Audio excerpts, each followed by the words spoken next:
Welcome to the Bill Walton Show, featuring conversations with leaders, entrepreneurs, artists, and thinkers. Fresh perspectives on money, culture, politics, and human flourishing. Interesting people, interesting things. Welcome to the Bill Walton Show. I'm Bill Walton. Well, what began over a year and a half ago in the United States as a temporary measure to keep us safe from this virus which came in from China, but we couldn't say that it was coming in from China.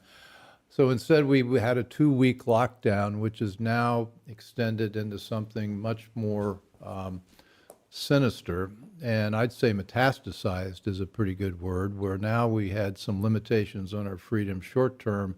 Now it seems to be spreading to all aspects of our society and around the world, and we need to name this thing and figure out what it is and know what to do about it and what it is in terms of our threat to our freedoms. And the man who I think has all the answers, and we were talking about this before, he's going to tell us how our way out of this is Jeffrey Tucker, who's the founder and president of a new institute called the Brownstone Institute, which I think has got a fantastic purpose. Jeffrey's the author of many thousands of articles and scholarly papers and pieces in popular press, and he most recently wrote Liberty or Lockdown, which is going to form the basis of what we talk about today.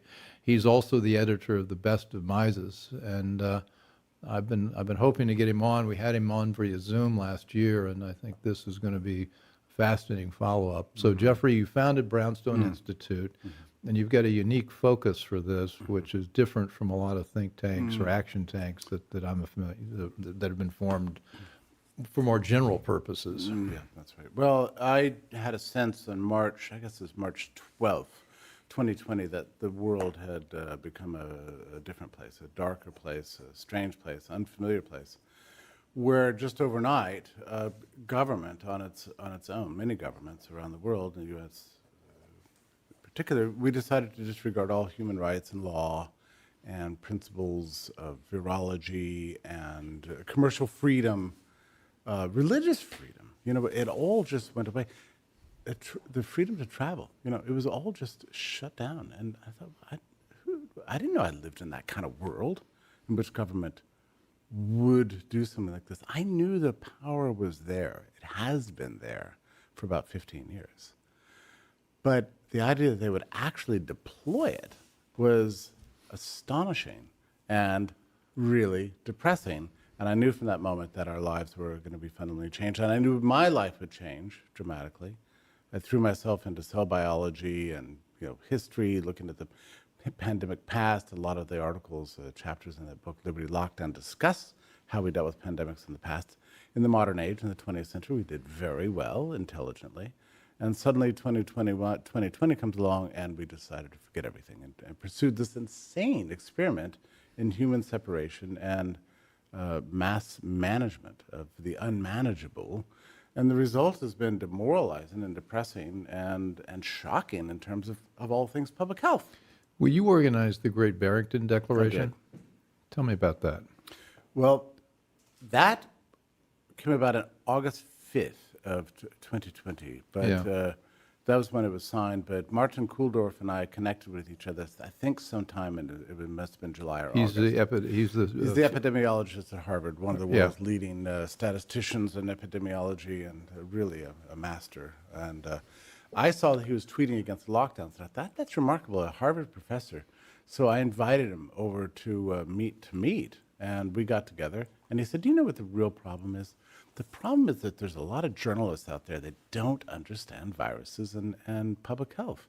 Let's have a meeting in which we invite journalists, and I'll get I will be there, and Jay Bhattacharya will come, and Sunetra Gupta from London will come, and we'll educate the journalists in the basic principles so that they can write better stories. It was a really naive thought, right? We didn't realize at that point that the entire media was completely captured. I mean, He just presumed that they just had some ignorant reporters, and we need some smart reporters.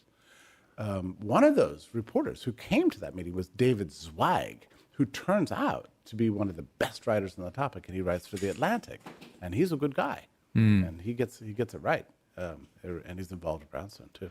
So it wasn't entirely a mistake, but the point is that after that meeting, Kuhldorff said to me, we need some kind of statement, an open letter of some sort. And so over the next, I don't know, 10, 12 hours, we knocked out I had contributed very minor editorial changes to it, but mostly it was a Kuhldorff-Sunetra-Gupta-Bhattacharya document, and they delivered it out there. Now you have 3 top scientists taking issue with lockdowns, asserting the basic principles of viruses and public health. That's all it did. It was not a radical statement. It's very moderate and plain, but we live in extreme times. So people are, if you oppose lockdowns, if you oppose these mandates, you're called all kinds of names, Well, let's establish some predicates here. I believe, and I believe most of the scientists involved with Great Barrington believe this virus is much ado about nothing, and that the survival rate of COVID is over 99%. I think it's 99.5%, and people talk about excess mortality, more people dying.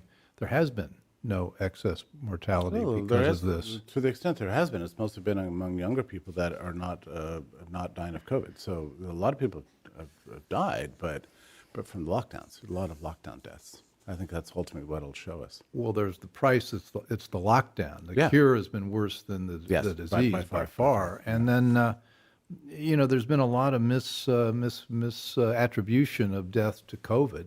Oh, sure. There are a lot of incentives to that. So the number of COVID deaths, we believe, are vastly overstated. I believe that. But by twice as many at least. Twice as many. And then I guess another thing I wanted to establish is that the average age of death for a so-called COVID victim is they're older than the standard mortality table. So the average victim is older than they would have died based on just regular life expectancies. And 99.2% of the deaths, at least one had a very severe comorbidity. That's right. So this is not the Spanish flu of 1918. I mean, is that an accurate? You studied this a lot more than I have. I put myself in the amateur epidemiologist category. No, I agree with everything you just said. And what's strange is, and this was an alarming discovery over the last 20 months, is that you cannot really trust the data. Whether it's the PCR tests and the number of false positives. There's an article in the New York Times that came out, I think, in July of 2020, showing that over a 2-week period in Massachusetts, that 90% of the PCR positive tests were false positives. So we don't actually know. And then you've got So the PCR test is the swab, and it depends on the cycle rate you turn it to. You can discover the virus. So the presence of a virus in your nose does not indicate sickness. So we got really confused over the course of the pandemic between cases and infections. So we used to distinguish really carefully between the case fatality ratio and the infection fatality ratio. Now we don't even distinguish between those things. It's one thing to be carrying around a virus, another thing to be sick, and we don't even make that distinction anymore. So that's just one of the basic principles of infectious disease that was long settled. That's just gone. And so now we lost the use of the term cases. Like, it doesn't even make any sense anymore. So a lot of these charts and graphs you see all the time, it's actually unclear to what extent they're reflective of reality. You've got problems of the number of tests, the amount of tests that you're doing, whether the tests are accurate, whether the deaths are being classified correctly or not. So the data is a mess. It's going to be years before we figure out actually what happened over the course of the last year. If we're allowed to figure out what happened. Right. I mean, that's the problem. There's so much blackout, so many things you're not allowed to talk about. Yeah, I know. I had an article just yesterday blocked by LinkedIn. It was actually, I tried it several times. That's a badge of honor. Yeah, it's like magic, right? So you post, your article, and then you refresh the page and it's gone. You think, well, that's strange. I could have sworn I posted it. You post it again, refresh the page, it goes away again. But this is very interesting. So you invite others to try the same thing. Hey, try to post this article, see what happens to you. Well, it's gone. I even tried to post other versions. What was it? What was the article about? That was the purge has begun. the article on the political. Which is on your website. Let's Right. establish you can find everything on the on the Brownstone Brownstone Institute website. Yeah. And I have no problem putting it out on Twitter. It's Right. fine, and nobody else is blocking it. But you worry about these tech companies at this point. If LinkedIn will just take down an article, there wasn't anything particularly censorable about it. What happens next? Is it Facebook? And then comes Twitter, and then comes the third-party providers. Am I going to be able to use MailChimp to send this out to our subscribers? Then is my web hosting service going to be leaned on? They can come after you these days. That's the power of the tech companies. And what's strange is they're ideologically committed to this COVID panic. They're committed to the lockdowns and political in a very strange way, Bill. Someday you and I will have to try to figure out what happened to the tech sector that used to be more or less sort of had a libertarian ethos to it, and how something happened. Well, the original idea with the internet, we were all excited, was, gee, we're going to have total freedom of speech. Right. Anybody, let all voices be heard. The marketplace of ideas will sort it out, and we'll have a libertarian nirvana. That's right. I believed all that. I not only believed, I wrote it. Matter of fact, I think you. I wrote that. It was you that made me believe that. Mea culpa. Oh my goodness! Murray used to warn me about this. Is that Charles Murray? No, it's Murray Rothbard. Murray Rothbard. Okay. Yeah, before he died, because he saw me as just like a ridiculous, like hopeless optimist. And he said, there's so many aspects of you. It reminded me of those late 19th century liberals, like Mark Twain and who's a great guy. But many of these people, he said, they were all a little bit Whiggish. They believed that humanity had this infinite capacity to learn from its mistakes. And that now that we've discovered peace and prosperity, the key to peace and prosperity will never go back to the old world. He said, and they got relaxed, and they got deterministic in their outlook, and they stopped fighting for freedom and rights, and just hoped that history would somehow magically unfold in our favor. Then World War I happened, the worst calamity that humanity had basically ever seen on a global basis, right? People don't understand how bad World War I World War I really was trouble. So Murray told me, he said this an attitude of inevitability is very dangerous. Well, that's another. I want to go down that rabbit hole with you, but maybe not right now. So what we want to establish, though, is that we don't believe that the disease is the lethality and all the things associated with have been vastly overstated. Oh, sure. Well, they had to be. And then the cures, the lockdowns, the masks, the social distancing. There's no evidence that any of that works. No. And 18 months ago, you could say, well, gee, maybe just to be safe, we ought to keep people from interacting with each other. Maybe. But now we've got a South Dakota versus North Dakota comparison where, I guess in the case of one they locked down and the other they didn't at all, and the disease rates were the same. Yeah, it's true all over the world. I mean, you can't come up with a single empirical example anywhere. And you've written extensively about, this is not just a United States phenomenon, but this is sort of maybe the English-speaking world or all of the West. I mean, everybody seems to be, Australia, New Zealand, all these countries seem to be more draconian about the lockdowns and the preventative measures.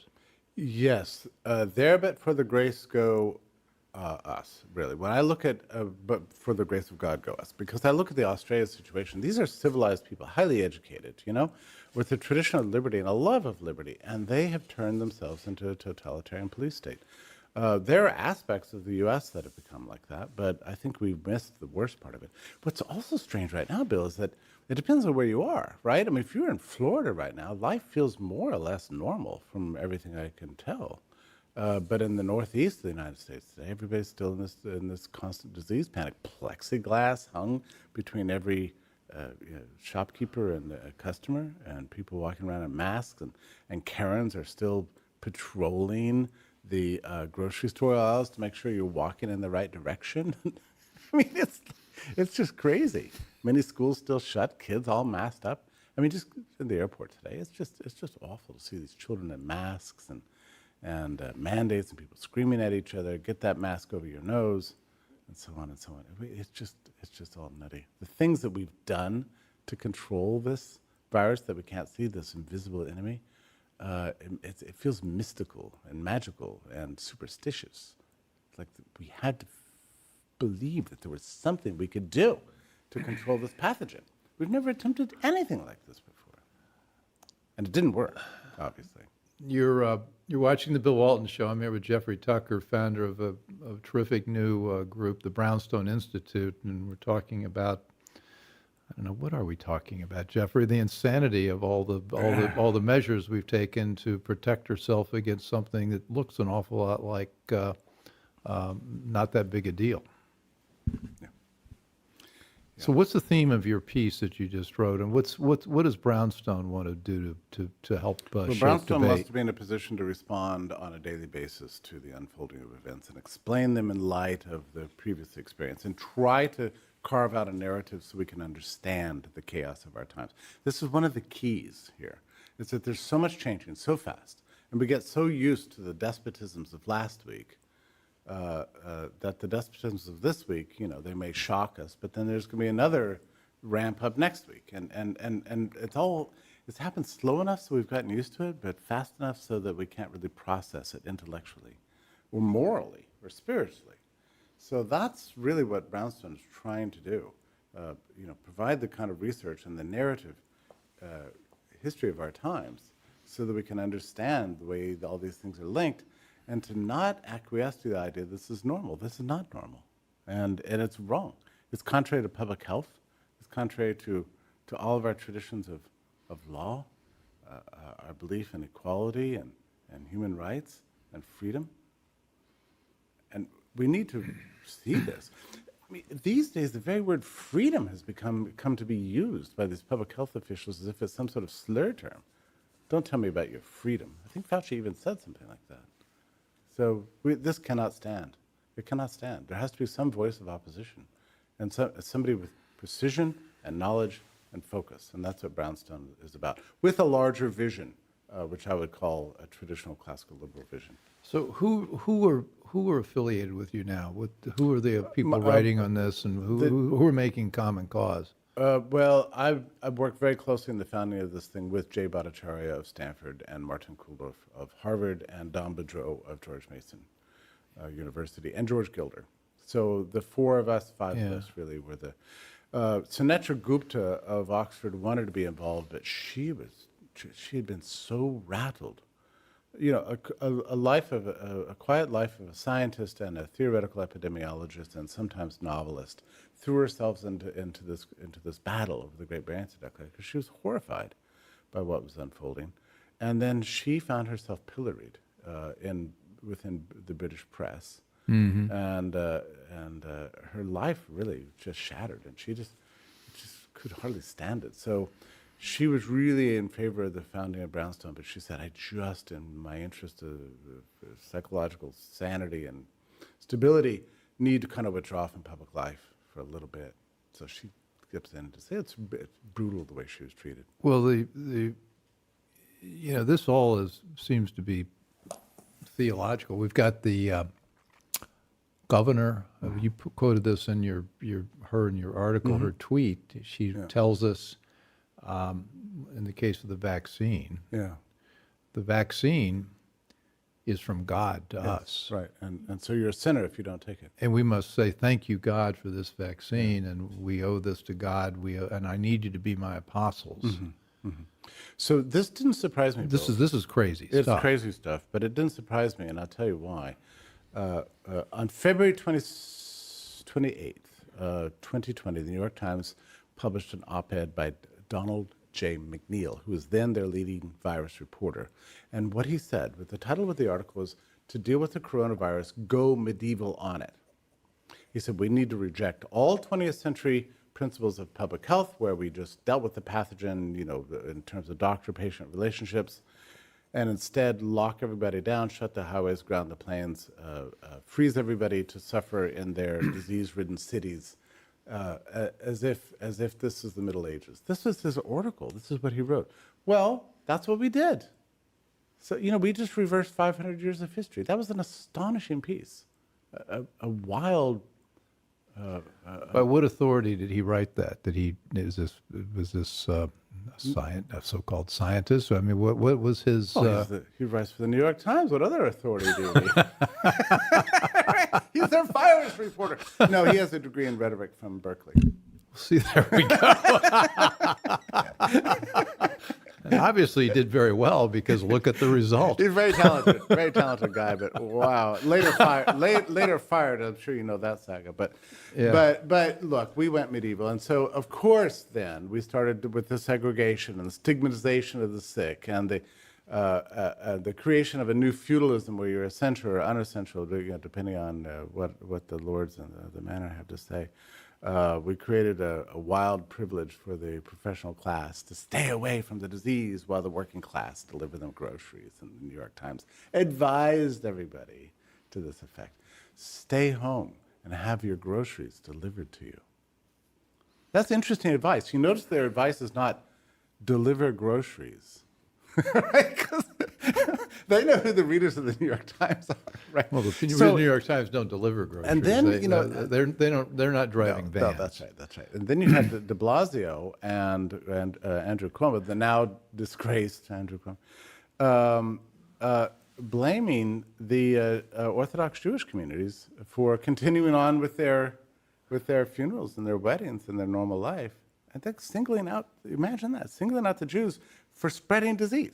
Yeah. You want to go medieval? Here we go. Let's go, So the fact that we now have this theological overlay to the vaccine, basically where the governor of New York presenting the vaccine as a kind of sacramental, doesn't surprise me. It all goes with the territory. It's a pre-modern, brutal, anti-scientific approach, and that's done in the name of science of all things. Well, how do we get people to think differently about this? That's the job of Brownstone. That is the job of You're really Brownstone. making the case for freedom and. Yeah. Well, I mean, I like what happened in 1957 and 58 and 68 and 69, or for that matter, 2006, 2009, 2012, 2013, 1929, 1942, 1943. Wait. Yeah. What happened then? They were all, pandemics. They were viruses. Okay. Loose. Yeah. Sorry. We treated them as sickness. Right. As something that we seek therapies for, The therapeutic side of COVID has been completely neglected. So we need a massive rejection of this entire lockdown mandate course of top-down strategies. And it has to happen through education. One of the most exciting moments for me is when I decided to found Brownstone. I got, just like 2 days later, a manuscript in the mail from Gigi Foster from Australia and Paul Fridgers from the UK, and then Michael Baker, also from Sydney. They sent me a manuscript. It's called The Great COVID Panic. I thought, wow. Started reading it. I guess I opened it up at 7 p.m. I knew that I was going to miss a night's sleep, and sure enough, I did. It took me 12 hours, but I got through the entire book, and I was so excited. I wrote them. I said, now I know why Brownstone has to exist. And you published that book? I published it. It is out. Now, where can we get it? You can buy it on Amazon, as Okay. long as they don't censor it. We'll see. But you can get it on.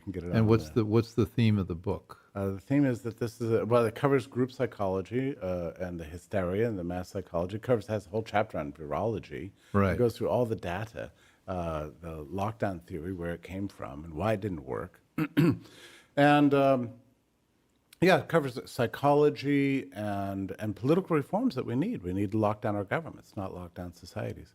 So they cover everything from the beginning. It's 450 pages, and the book is great. But what's also wonderful is they create fictional characters of the various ways that people have responded to these viruses. And there's Jasmine, and then there's James, and then there's the Karens. I forget now what they gave her name, but it's great because they try to fairly present the frenzy out there. So it's good. It's a wonderful book, and the readers absolutely love it. Anyway, they gave me the most strict deadline, Bill, you can possibly imagine. These authors were hot to get this thing out, I couldn't believe it. I committed on contract to a 5-week publication schedule. 5 weeks. My friends told me, you're insane. Well, we got it done. We got it proofread, we got it typeset, we got it designed, got it fully indexed, got it out. and got it So Kindleized. I think we established you don't sleep. Ugh. Well, let me tell you something. That book has sold so well, and Yeah. I'm so happy. The reviews are just outrageous. Imagine, she's a professor of economics in Sydney, so she's ferocious, Gigi Foster. She's just fantastic. She loves going on television and promoting this stuff and taking on all the the scientific establishment in Australia. She's just great. So I'm just so grateful for her presence with Brownstone. So she's working with us very closely too. This book, I think, is just magic, but it's not going to just. I mean, the work of Alex Berenson's very important. Alex Berenson, former New York Times former reporter, New York has Times. He's been written a lot great of from the beginning monographs. about Yeah. and he's been wonderful on Amazon. He's been banned by Twitter, but now his own Substack. So we're all finding workarounds. We're all finding ways to reach the public, and it's growing. His Twitter impressions are in the hundreds of millions. At least they were before they banned him. That's good. Well, we've only had 2 shows pulled from YouTube, but we're getting there with this one. This we're on the edge.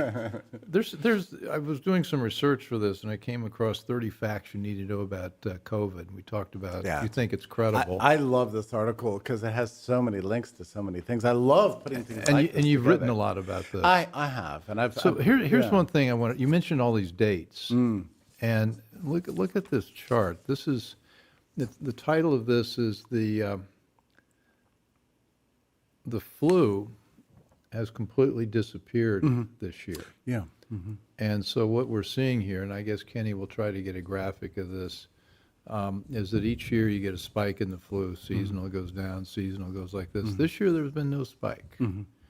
And that's because I believe that means everything that used to be called a flu is now being called COVID. It could be a misclassification. Okay. But there is such a thing as virus crowding out. That one, particularly severe virus comes along and crowds out the others that are less severe. That could also be a factor. It could be a combination of all those Both. things. Yeah. Okay. But nevertheless, in terms of excess death, we're not seeing them because what used to be a flu is now something else. That's right. But you're seeing an increase in cancer, and of course, because the screenings were all missed. Do you know Jim Agresti? He does Just Facts. He did a great yeah. piece. He's been following this. He talks about the number of excess deaths, not from the COVID, but from all the cost, the lockdowns, the deferred medical treatment, alcoholism, depression, the whole Drug list of overdoses. horribles. Yeah. And I think he estimates it could be 10 to 100 times higher than the COVID. So the price we're paying is, and the psychological price in our freedoms is extraordinary. The public health price. That's what's amazing to me. All this is done in the name of health, and in the name of public health. Yeah. And look at what we've done to ourselves. It's just catastrophic. And the other thing that drives me crazy, and it's a major reason why I found a bouncer, I'm tired of the silence on this subject. I mean, this article you're telling me about right now, this is a wonderful piece. In order to I found it on Zero Hedge. Yeah, right. Yeah. But if you try to click to the original version of it through Twitter, they'll warn you not to go there. They were like, this is a dangerous link. This could have spam, it could have malware, it might infect your computer. What they mean is infect your mind. And you have to click past the Twitter warning to get to that article. This is how bad the censorship has gotten. And it's going to get worse. YouTube just announced they're going to start taking down everything that questions even vaccine efficacy. Now that is a remarkable thing because these are matters of science. This isn't a matter of political doctrine. This is a matter of scientific questions. The scientists need to be free to examine whether and to what extent these vaccines are working. But YouTube's going to be taking down anything. They're going to remove millions of videos. So we are living in very strange times. I think we were talking before the show. It's like you take every dystopian movie you've ever seen. The Matrix, Equilibrium, Hunger Games, 1984. You roll them all into one. My favorite's Invasion of the Body Snatchers. Yeah. Where you wake up the next day and the person you're with has a completely brainwashed or you think brainwashed and they think things that just couldn't possibly be true. Possibly be true.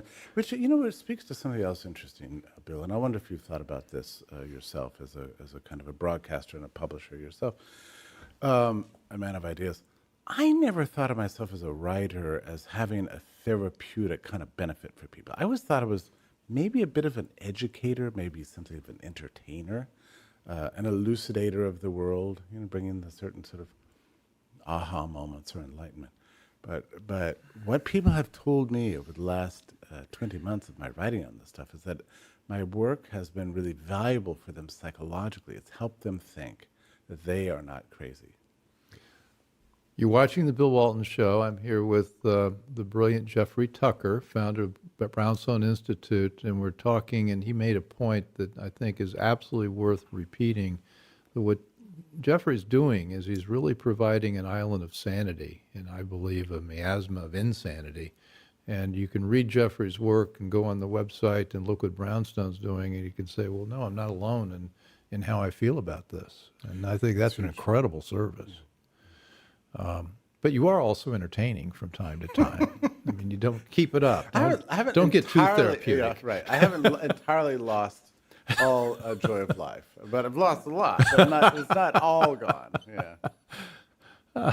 Well, let's do masks. You had a great quip on masks. I said masks don't work, and you said I said they work perfectly. They could distinguish between the saints and the sinners. they signal compliance. That's what it's all about. It's silliness, and I don't believe that people really think these things are protecting you from a virus, and we know that they don't. I mean, all science shows that there's not a single shred of evidence these masks have done anything to control virus spread, and yet we still rally around them and still, repeat like this incantation: masks work. The New England Journal of Medicine, I think back in March of 2020, called the mask a talisman, which is just a pure symbol, a thing we do to make us feel as if we're doing something, a little bit like recycling. We're saving the planet by separating. And recycling doesn't really it's work. Silly. But your recent piece, though, we get into the political connections, and those seem to be real. Yeah. We should talk a little bit about this. Let's talk about it. This is getting serious. This really began this summer once the vaccine came out. And by the way, there were many people in my realm, the anti-lockdowners, who thought, thank God for the vaccine. Finally, we can get past this panic. Everybody will get the vaccine. Then we'll be able to open up society again, go back to normal, and people's lives can be put back together. So the vaccine is going to fix everything. That didn't happen because the vaccine was wildly oversold. Fauci, Walensky, even the vaccine companies themselves promoted this thing as a traditional vaccine, like a polio vaccine or a smallpox vaccine, that it would block infection and stop spread. It does neither.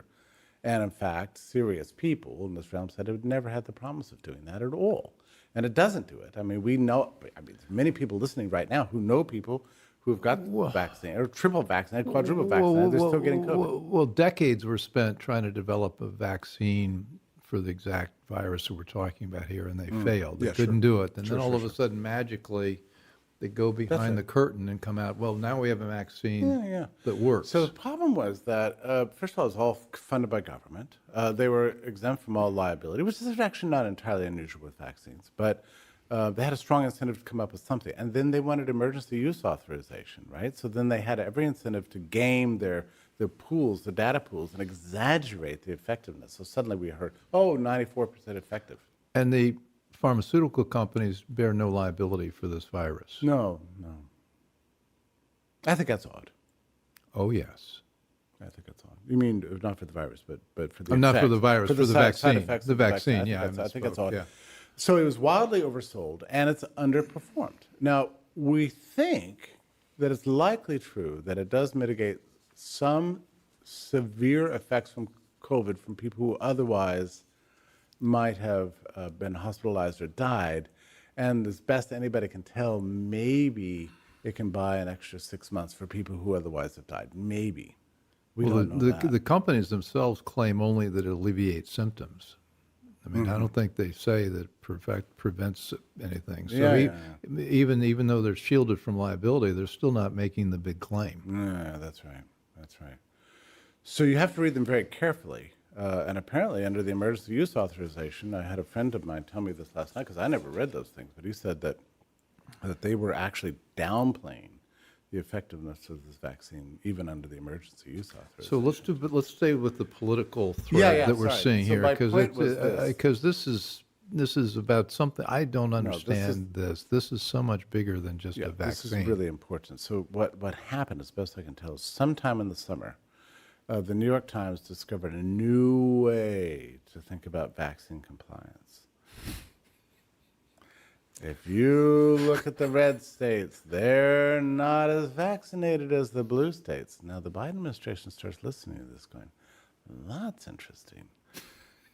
Right? Every regime wants to know, what do you really believe? So we have a problem in this country. We have like secret ballots, so you can't know for sure who's supporting Trump, who's supporting Biden, who's loyal, who's not, who's an enemy of the state.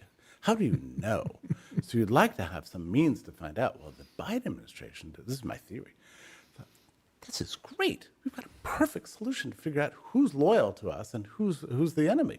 Who are the MAGA people out there? Who are the secret Trump supporters? Who are the bad guys, the deplorables?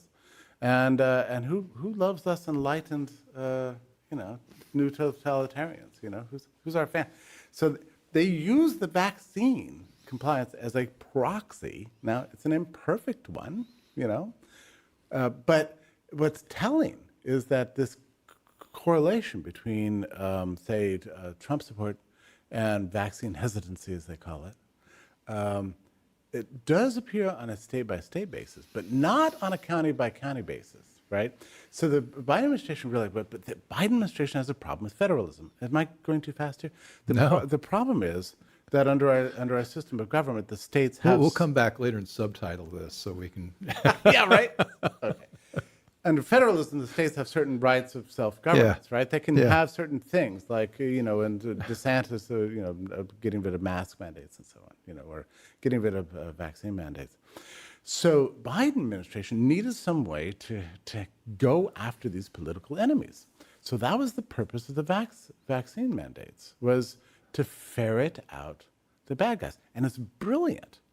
Because what it means is that all of his political enemies, the people that they think are most likely to oppose them, are now being fired from their jobs in the healthcare system, in transportation sector, in academia, and if it goes through under the OSHA rules, in every single company with more than 100 employees, they can feel pretty sure that if they can make sure that the vaccine refuseniks are fired, more than likely they will have bankrupted their political enemies. So if you want to understand this, you really have to read Machiavelli, right? I mean, this, I think, is brutal politics. Not about public health. It's not about saving lives. It's about targeting their political enemies and punishing them. Well, and they just snuck a provision into Nancy Pelosi's reconciliation bill that puts real financial hurt through OSHA for companies that don't comply. I mean, it's like, what, $700,000 now? So almost nobody can afford that. Yeah, so, but that's the thing that's so troubling, Jeffrey, is that this seems to be pervasive. I mean, who was it in the House that went in the dead of night at 2 a.m. and said, well, let's take page 63 and we're going to add this provision in here, and that's going to help us with this vaccine. Well, yeah, the OSHA, I mean, and there's nobody, the Wall Street Journal ran an article the other day saying this is ridiculous. There's nothing but, and OSHA's constitution allows it to enforce vaccine mandates. It's preposterous. But the Biden administration was desperate to figure out some way to punish their political enemies, and particularly the governors. But isn't there another fact, though, that the black community is backs? Sure. But that doesn't show up in state level data, right? You can see that we break it down by. If you look at Cook County, Illinois, it doesn't show up. Yeah, but no, I mean, it's actually disproportionately the people that we would tend to associate with support of the Democratic Party who are the most resistant to the vaccines on a demographic basis, but on a state-by-state basis, there's some superficial plausibility to the red state, blue state data. So that's what they're banking on. This is an attack on Biden's political enemies, on the regime's enemies at the state level. That's what's really going on here. And the victims are all over the place, and they're disproportionately, of course, disproportionately African American, and Asian, and working class. But do you see any concern for them? Absolutely not. 600 employees were just fired from United Airlines. Now, you might say, and I worry sometimes about this, it's like some people just get the jab, shut up. Well, You know, the problem with the universal mandate here is it just stands in complete denial of all science that we've learned. It's funny, I was going to say over 100 years, but actually George Washington knew all about inoculation, and people back in the Revolutionary War were, anybody died of smallpox, they'd scrape off their scabs and send them by courier to their family members so they could inoculate themselves. Like I was saying, we've known about natural immunities now. That's the basis of inoculation. We've known about it. I said to Martin Kulldorff, I said, we've known about natural immunity for 100 years. Oh, take that back, 300 years. And he said, no, we've known about natural immunity since the 5th century BC. So, and now this year suddenly we're denying it. So people who've had COVID don't need or want the vaccine. They shouldn't be forced to get it. That's preposterous. Yeah, we had Todd DeWicki on. He was fighting with George Mason. Sure. They had their vaccine mandate. He had COVID. Sure. He had natural immunity. Sure. He had himself tested. The numbers were off the chart in terms of how you measure that. And they still said, well, now they settled with him and they didn't require it for him, but they still have the mandate for everybody else. It didn't. I don't know what it is. That was a great lawsuit, but it was tragic in a sense because George Mason still has his policies and it doesn't protect other professors. And I'm very aware of many professors, many of very sad people. They don't want to go public, are losing their jobs. They're being pushed out of their jobs and they're just demoralized and they're walking away from the profession. This is another great way to purge academia, Bill. So it's not just about purging politics, it's about purging all of our institutions, including the military, and even the Department of Homeland Security. I had a note that came in last night from a very high-ranking official, 18-year public employee of the Department of Homeland Security, very high. Wrote me on his government email address. Said, I don't want this crazy vaccine, but they're going to force me into retirement. I think you're saying something very radical. Yeah. We have to face it. And it sounds true. It's a purge at all levels of society. The military, I get it's so sad. I mean, this young woman wrote me, she's like a officer training school or something like that, had one more class to take. She had COVID. She took the flu vaccine 5 years ago and had a really bad reaction against it. And the doctor said, you don't need any vaccine that's anything like this again. Never take that risk again. So she's terrified of it. She's being able to get this mandate posed on her. Even to enroll in this next class, she has to have the vaccine. She's not being allowed to enroll, which means she can't graduate. And now she gets kicked out. She'll be dishonorably discharged. And she's going to be saddled with about $150,000, $200,000 worth of student loan debt and have no job. So this is what we're dealing with. This is serious stuff. This isn't just get the jab and shut up. People's lives are being ruined.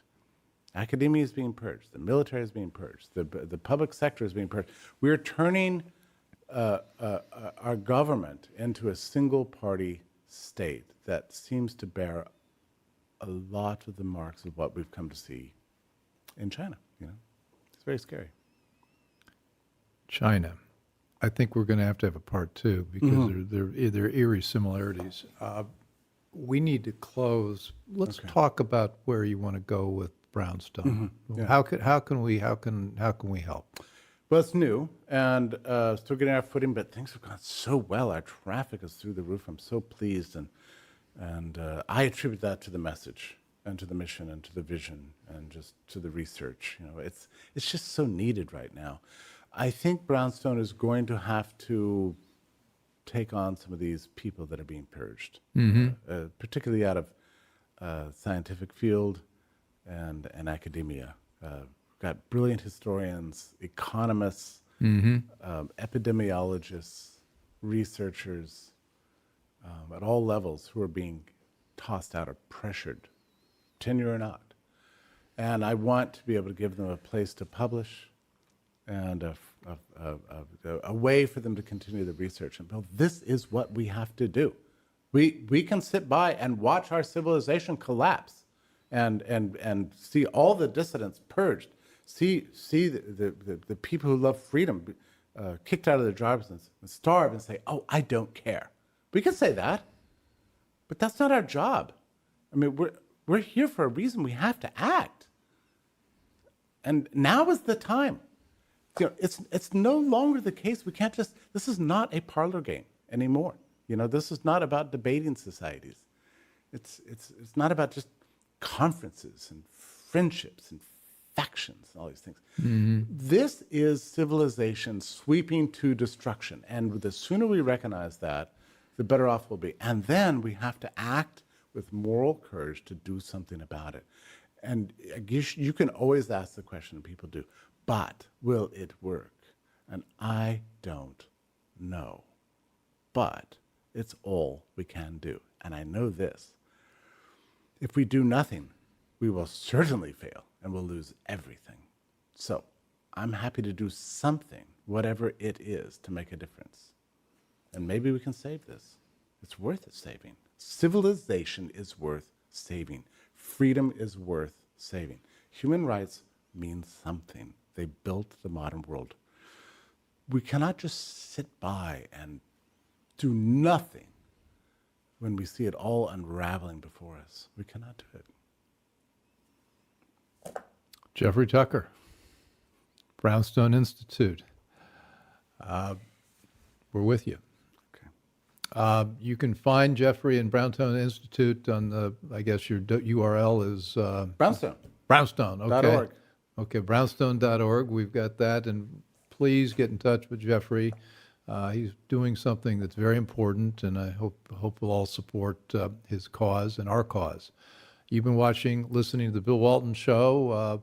We're found on all the major podcast platforms, and we're also streaming live on CPAC Now on Monday nights, and we hope you join us for our next conversation. I'm sure we'll have Jeffrey back to dig deeper into some of the things that we've opened up today. So anyway, thanks for listening. I hope you enjoyed the conversation. Want more?